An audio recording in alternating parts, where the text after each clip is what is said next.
In the meantime, nasa linya na po natin ang tagapagsalita po ng Department of Agriculture, si Assistant Secretary Arnel de Mesa. Good morning, Asek Arnel de Mesa, sir. Hi, Tuesday. Good morning. Good morning po sa lahat ng nakikinig at nanonood. Opo. Sir, nabanggit ninyo nitong ang Biyernes, kung hindi ko nagkakamali, narinig ko kayo, ay nasabi po ninyo na maraming naapektuhan na mga palayan na lubog nitong nagdaang bagyong tatlo. Si Ferdy, si Enteng, si Ferdy, tama ba? Si Ferdy, si Hener, at saka si Helen. Paano po yan makakaapekto dito sa inaasahan nating supply ng bigas ngayong September o October? Tuesday, tama. Nung huling bulletin na nilabas natin regarding dito sa combined effect ng Habagat, Ferdy, Hener at Helen, nasa 600 million na yung damage at karamihan nito na experience natin dito sa or na-report dito sa Mimaropa, in particular sa Palawan at Mindoro Occidental, sa Western Visayas at saka dito sa Zamboanga Peninsula. At karamihan ay nasa palay, yung nagkaroon ng damage. Bagamat yung total damage report, kasama na yung El Nino, yung Typhoon Karing at iba pang bagyo, umaabot na sa mahigit 400,000 metric tons yung naging pinsala. Ito naman ay within doon sa limit ng ating expected damages. Normally kasi Tuesday kahit walang El Nino o La Nina, ang sa dami ng bagyo na dumadaan sa atin, that's about 18 to 21, and 4 o 5 dyan ay mapaminsala. Nasa 400 to 600,000 metric tons yung losses natin every year. So yung 600,000 na yan ay projected nyo na talaga yan? Mga losses yan dahil sa mga bagyo at saka yung iba pang kalamidad. Alright, opo. Itong Oktubre, kung hindi ako nagkakamali, Asek de Mesa, sir, panahon ng anihan, tama po ba? Actually, nag-start na tayo ngayong September. Nag-aanihan na. Ang peak niyan ay October hanggang November, yung karamihan ng ating mga harvest na at ating magsasaka para ngayong wet season. Mababawi ba niyan yung nawala nitong mga nagdaang bagyo? We're still hopeful. Ang last year, maganda yung harvest natin, 20.06 million metric tons.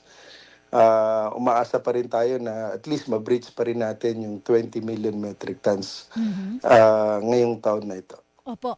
Yun po bang aanihin natin by October, November, ganyan, magdudulot ba yan ng pagbaba sa presyo ng bigas?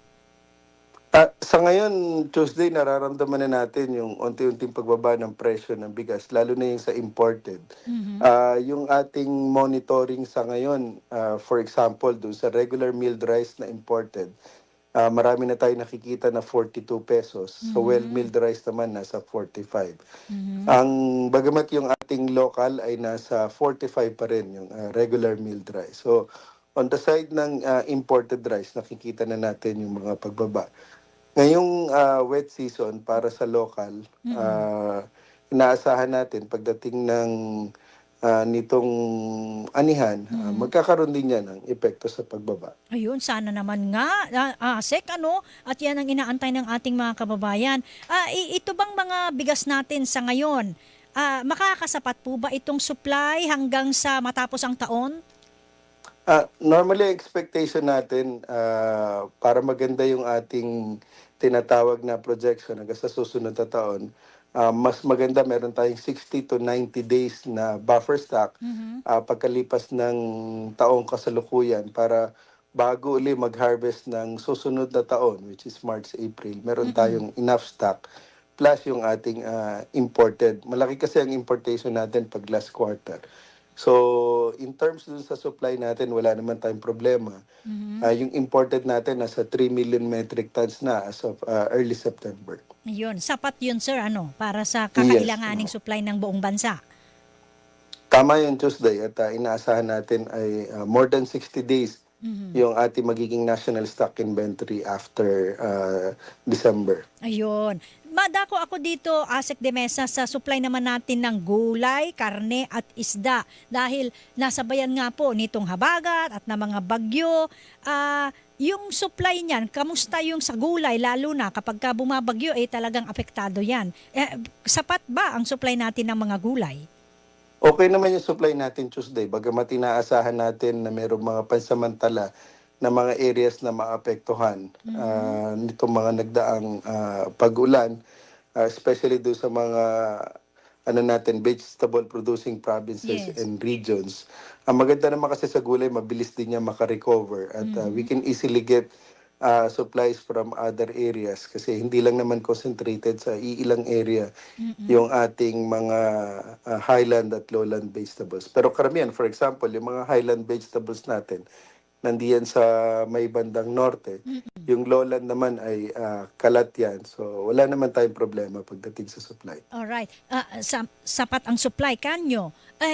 Pagka ganitong mga buwan, bare months, Asek Demesa, sir, natsetsempo rin naman na maraming naipupuslit ba? Yung mga smuggled na gulay, paano tayo makatitiyak na hindi yan mangyayari?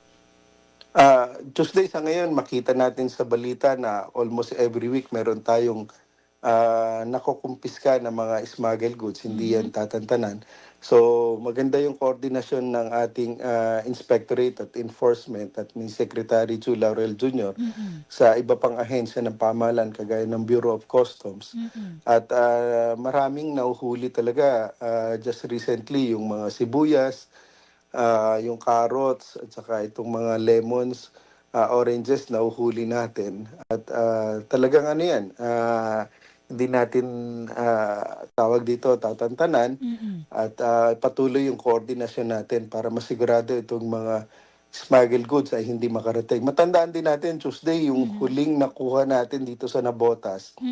Upon doon sa pag-uutos ni Secretary na i-check muna kasi baka pwede rin kasi na ibenta sa kadiwa yung ibang Yes. nakumpis nga. Pero later on, upon our testing through the Bureau of Plant Industry, nakita na mataas yung residue at meron ding mga microbial contaminant kaya Naku. hindi safe for human consumption. Ang Saan problema galing kasi sa yan, smuggled Asek? goods, galing China yung mga nakuha natin.